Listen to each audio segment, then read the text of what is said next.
Hello everyone, so we are back with another video of your atoms and molecules, chapter 3 class 9th। हमने पढ़ा था atoms जो है symbolic form में हम कैसे लिखते हैं, है ना, और एटम होते क्या हैं, बट एटॉमिक मास क्या होता है, वो सब कुछ हम कर चुके हैं, राइट। अब मैं आपको बताने वाली हूँ कि एटम एग्जिस्ट कैसे करते हैं, right. Then how do atom exist. तो your point 1 is that atom of most of the elements do not, जो एटम्स हैं मोस्ट ऑफ द एलिमेंट्स के, वो एग्जिस्ट नहीं करते हैं इंडिपेंडेंटली। ओके, फॉर एग्जांपल अब एच, ये अनस्टेबल है बेटू, ठीक है। क्या है? ये अनस्टेबल होता है। अगर एच हम सिंगल लिखेंगे इट इज़ अनस्टेबल, तो क्या लिखते हैं हम हमेशा H2, राइट। हम क्या लिखते हैं H2। Two molecules of hydrogen, sorry, two atoms of hydrogen combine करेंगे और वो जो कंबाइन करके बनता है वो आपके क्या बनता है, वो एक एटम फॉर्म हो जाता है, एक मॉलिक्यूल फॉर्म हो जाता है, राइट। तो एटम जो है इंडिपेंडेंटली बहुत कम एग्जिस्ट करते हैं। फॉर एग्जांपल आपका जो आर्गॉन होता है, जिनॉन होता है, सिर्फ वही ऐसे आपके पास metal, you can say elements हैं जो एग्जिस्ट करते हैं इंडिपेंडेंटली, राइट। पर बाकी सब जो है मैक्सिमम नहीं करते हैं। तो वो क्या करते हैं, वो पेयर अप होते हैं, कंबाइन होते हैं किसी के साथ, right. Next is your some atoms form molecules and ions. कुछ मॉलिक्यूल्स फॉर्म करते हैं और सम फॉर्म आयंस। मतलब जो हमारे इंडिपेंडेंट नहीं रह पाते हैं वो क्या करते हैं, वो मॉलिक्यूल्स फॉर्म कर लेते हैं। जैसे मैंने बोला हाइड्रोजन जो मॉलिक्यूल फॉर्म करता है, आप लिखते हो O2, वो भी मॉलिक्यूल फॉर्म करता है, राइट। ये सब के सब क्या करते हैं, मॉलिक्यूल फॉर्म करते हैं, राइट। आयंस का कॉन्सेप्ट हम नेक्स्ट लेक्चर में लेंगे, अभी हम मॉलिक्यूल्स का कॉन्सेप्ट लेंगे। Okay, the molecules and ions combine together in a large number two form matter. अब मैटर कैसे बन रहा है, जो एटम्स हैं वो कंबाइन होके मॉलिक्यूल्स या आयंस बनाएंगे, और जो मॉलिक्यूल्स और आयंस हैं they will combine together in a large number and they will form a matter. और वो कंबाइन होके क्या फॉर्म कर देंगे, मैटर फॉर्म कर देंगे, right. Atom is the smallest one, then they comes to molecule. Atom will combine to form molecules and ions, and molecule and ions will combine to form matter, right. Molecules और ion, अगर atom इकट्ठे होंगे तो molecule या ion बनेगा, या और अगर आपके पास मॉलिक्यूल्स और आयंस इकट्ठे हो जाएंगे, एक दूसरे के साथ बॉन्ड बना लेंगे, तो आपके पास मैटर बन जाएगा, right. Now what is molecule, right? This is new word. What is molecule? Molecule is what we get after the combination of atoms. जो जब दो या दो से ज़्यादा atom they combine together and form a molecule, वो क्या करेंगे, मॉलिक्यूल फॉर्म करेंगे। और जो ये मॉलिक्यूल्स होते हैं ये जो है आपस में बॉन्ड्स बनाते हैं, राइट। ये बॉन्ड्स बनाते हैं, और वो बॉन्ड कैसे बनते हैं, एक स्ट्रॉन्ग अट्रैक्टिव फोर्स जो है उनके बीच में एग्जिस्ट करती है। या हम बॉन्डिंग भी पढ़ते हैं आगे चल के, जब आप हायर स्टडीज़ पे जाते हो तो वहाँ पे बताते हैं आपको कि कोवेलेंट बॉन्डिंग है, राइट। इस तरीके से बॉन्डिंग्स बनती हैं अलग अलग, ठीक है। आयनिक बॉन्ड्स हैं, तो वो जो है क्या करेंगे, उनके बीच में जैसे दो एटम कंबाइन हो रहे हैं, हाइड्रोजन एंड हाइड्रोजन, तो इनके बीच में जो बॉन्ड है वो जो है एक स्ट्रॉन्ग अट्रैक्टिव फोर्स से एक दूसरे के साथ अटैच होते हैं, बॉन्डिंग बनाते हैं एक मॉलिक्यूल को फॉर्म करने के लिए, ठीक है। और मॉलिक्यूल जो है उसको आप एक और तरीके से डिफाइन कर सकते हो, that is smallest unit of the elements और कंपाउंड्स। एलिमेंट्स और कंपाउंड के स्मॉलेस्ट यूनिट, क्योंकि जब मॉलिक्यूल्स एटम कंबाइन होंगे तो मॉलिक्यूल्स फॉर्म करेंगे, मॉलिक्यूल कंबाइन होंगे तो एलिमेंट्स या कंपाउंड्स फॉर्म होंगे, एलिमेंट्स फॉर्म होंगे, फिर एलिमेंट्स जो है कंबाइन होते हैं फिक्स्ड रेशो में, तो वो आपके पास कंपाउंड दे देते हैं, ठीक है। That is capable of independent existence. जो आपके पास एलिमेंट्स हैं, राइट, और आपके पास कंपाउंड्स हैं, ये क्या होते हैं, ये इंडिपेंडेंटली एग्जिस्ट करते हैं, इनकी इंडिपेंडेंट एग्जिस्टेंस होती है, राइट। अब देखो, एटम्स ऑफ सेम एलिमेंट्स और different elements combine together to form molecule. Atoms of same element, या तो सेम एलिमेंट के कंबाइन होके एक एलिमेंट के कंबाइन होंगे, या डिफरेंट एलिमेंट के कंबाइन होंगे, ताकि एक मॉलिक्यूल को फॉर्म कर सके, टुगेदर फॉर्म अ मॉलिक्यूल। जैसे हाइड्रोजन है, H2 है, तो इसमें क्या है, सेम, क्या है, सेम ही एटम आपका वर्क कर रहा है। हाइड्रोजन, एच बॉन्ड एच लिखा है ना मैंने, तो एक तरफ भी हाइड्रोजन दूसरी तरफ भी हाइड्रोजन, दो हाइड्रोजन मॉलिक्यूल्स जो है ये कंबाइन कर रहे हैं, राइट। मैं एक बार फिर से लिख देती हूँ, दो हाइड्रोजन एटम्स जो है कंबाइन कर रहे हैं, and they are forming H2। उसी तरीके से अब ये बोल रहे हैं ये तो हो गया सेम एलिमेंट। अब डिफरेंट एलिमेंट में क्या होगा? डिफरेंट एलिमेंट फॉर एग्जांपल हम लिखते हैं H2O। H2O लिखेंगे तो क्या हो रहा है? हाइड्रोजन एटम्स कंबाइन हो रहे हैं और ऑक्सीजन एटम कंबाइन हो रहे हैं, राइट? तो they are forming bonds with hydrogen and oxygen. तो ये क्या है? ये डिफरेंट एलिमेंट्स है। हाइड्रोजन एक डिफरेंट एलिमेंट है and your oxygen is also a different element. तो ये डिफरेंट एलिमेंट कंबाइन हो रहे हैं, राइट? फिर क्या है आगे? अब आपके मॉलिक्यूल्स जो हैं दो तरीके से एग्जिस्ट कर सकते हैं, राइट? एक है molecules of an element. Element के molecules, molecules of an element. Element के मॉलिक्यूल्स कैसे होंगे? देखो, molecule of an element are constituted by same type of atoms. Same type of atoms, अभी मैंने बोला ना, अब ये O2 है इधर, O2, राइट? ऑक्सीजन के क्या है? दो ऑक्सीजन, इसमें डबल बॉन्ड लगता है, राइट? तो दो ऑक्सीजन जो है आपस में क्या कर रहे हैं? बॉन्ड फॉर्मेशन कर रहे हैं। अब ये क्या है? ये दोनों सेम एलिमेंट है, राइट? ये दोनों सेम टाइप के हैं, ठीक है? उसी तरीके से आपके पास H2 है, राइट? तो उसमें भी क्या है? Hydrogen bond hydrogen. या आपके पास यू कैन टेक कि हमारे पास क्या है? नाइट्रोजन है, N2। तो नाइट्रोजन में ट्रिपल बॉन्ड होता है, राइट? राइट, ऐसे नाइट्रोजन। अब ये क्या है? ये दोनों ही सेम एटम्स है, सेम एटम्स हैं और एक कंबाइन होके एक ही सिंगल एलिमेंट फॉर्म कर रहे हैं, right? Next point is your molecules of many elements such as argon, helium, etc. are made up of one atom of that element.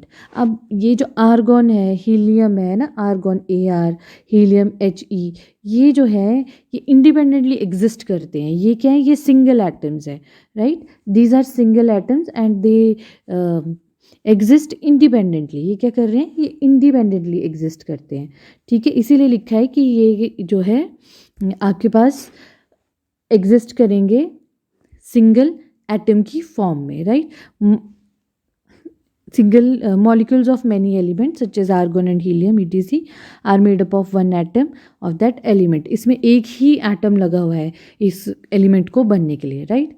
Now next is your the number of atoms constituting a molecule is considered as atomicity. Atomicity इसमें क्या मतलब है? कि जितने भी number of atoms एक molecule को बनाने के लिए लगेंगे वो होगी आपकी एटॉमिसिटी। फॉर एग्जांपल आपके पास फर्स्ट एग्जांपल दिया हुआ है इसमें O3, या चलो पहले हाइड्रोजन ही ले लेते हैं। Let's go with the hydrogen.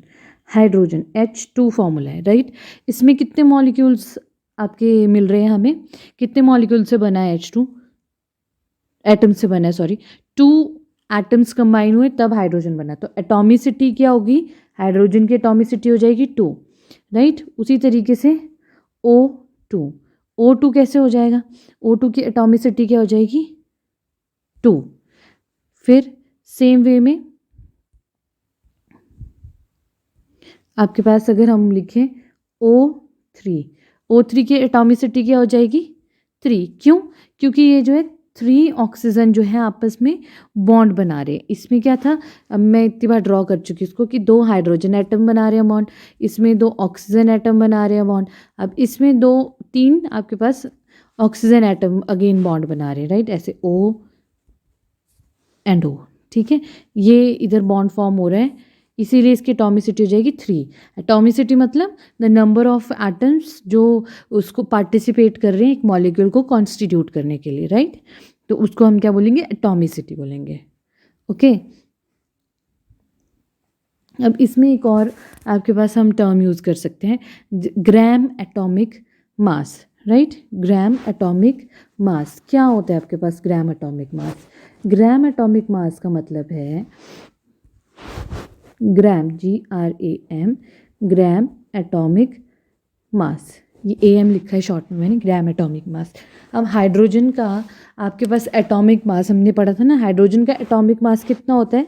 Hydrogen का एटॉमिक मास होता है 1 AMU, राइट? तो हम लोग क्या करेंगे? सिंपली कुछ नहीं करना है। अगर आपसे कोई ग्राम एटॉमिक मास पूछे तो हम हाइड्रोजन का ग्राम एटॉमिक मास कहेंगे 1 ग्राम, राइट। सिर्फ ये जो है इजी बनाने के लिए, क्योंकि हमारी लैब्स में जो भी हम चीज़ को मेजर करेंगे वो कौन से में मेजर होगी, वो ग्राम से में मेजर होगी। एटॉमिक मास यूनिट में तो होगी नहीं मेजर, तो इसलिए हमने इसको सिंप्लीफाई करने के लिए ग्राम में चेंज कर दिया, ग्राम एटॉमिक मास, है ना। उसी तरीके से अगर हम ऑक्सीजन के लिए लिखें, ऑक्सीजन कितना होता है 16 AMU। अगर आपसे ग्राम मास पूछेंगे तो क्या लिखेंगे आप, 16 ग्राम, right, 16 gram. Okay, so this is your gram atomic mass. Okay, next is your molecules of a compound. अभी तक तो हम एलिमेंट की बात कर रहे थे, क्योंकि मॉलिक्यूल्स कंबाइन होकर क्या बनाते हैं, एलिमेंट। अब जो एलिमेंट्स होते हैं, डिफरेंट एटम्स के जो एलिमेंट्स होते हैं वो ज्वाइन करके क्या बनाते हैं, वो बनाएंगे आपके पास कंपाउंड। और वो कैसे होंगे, डेफिनेट प्रोपोर्शन में होंगे, right. Atoms of a different element join together in a definite proportion. Remember, जब भी हम कंपाउंड की बात कर रहे हैं तो हमेशा डेफिनेट प्रोपोर्शन होगी। ऐसा तो है नहीं, अब वाटर लिखते हैं तो हम इतनी बार हम डिस्कस कर चुके हैं, वाटर लिखेंगे तो हम H2O ही लिखते हैं, H2O2 नहीं लिखते हैं, राइट। बिकॉज आपका वाटर का फॉर्मूला क्या है, H2O ही है। तो इसलिए जो कंपाउंड फॉर्म होते हैं एलिमेंट से, वो हमेशा किस में होंगे, एक डेफिनेट प्रोपोर्शन में होंगे आपके मॉलिक्यूल्स उसमें प्रेजेंट। फॉर एग्जांपल आपके पास H2O दे रखा है, राइट। तो H2O का क्या मतलब है, H2 का मतलब 2 molecules of hydrogen and 1 molecule of oxygen, right. NH3 दिया है, NH3 का मतलब है 1 molecule of nitrogen and 3 molecule of hydrogen, right. अब ये तो आ गया आपके पास कि मॉलिक्यूल्स कंपाउंड में कैसे एग्जिस्ट करते हैं और इसमें कैसे एग्जिस्ट करते हैं आपके एलिमेंट्स में। एक और कॉन्सेप्ट आता है आपके पास, that is molar mass, right. MOLECULAR, molar mass, right. अब मोलर मास क्या होता है, मास ऑफ अ मॉलिक्यूल, एक मॉलिक्यूल का जो मास होता है उसको हम क्या कहेंगे, मोलर मास कहेंगे, ठीक है। फॉर एग्जाम्पल आपके पास H2 दिया हुआ है, ओके। तो H2 का मोलर मास कितना होगा, कितने मॉलिक्यूल्स है हाइड्रोजन के, 2, राइट। अब हाइड्रोजन का एटॉमिक मास कितना होता है, 1, तो ये क्या हो जाएगा 2। सिमिलर वे में O2 में क्या है, 2 मॉलिक्यूल्स ऑफ ऑक्सीजन एंड इसका एटॉमिक मास कितना होता है 16, जिसको हम लिखते हैं 32। मल्टीप्लाई करेंगे क्योंकि 2 मॉलिक्यूल्स हैं, तो 2 जो है मल्टीप्लाई हो जाएगा और हो जाएगा 2 × 16 is equal to 32। This is how you will calculate your molecular mass, okay.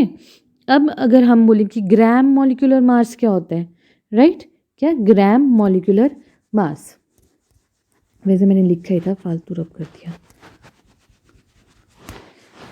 Gram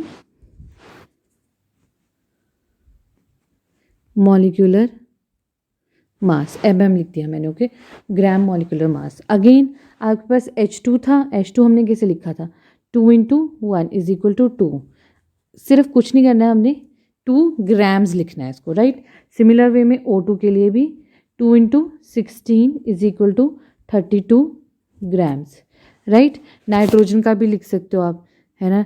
nitrogen का 14 होता है, हम N2 लिखते हैं, तो 2 × 14 इज इक्वल टू 28 ग्राम्स, ठीक है। नाइट्रोजन का 2 × 14 इसका एटॉमिक आपका मॉलिक्यूलर मास है, और कितना हो जाएगा 2 × 14 28 grams. This is how you can go with your grams molecular mass. So that's all for today. I hope you like the video. Please like, share and subscribe. And if you have any doubts, please write on the comment section.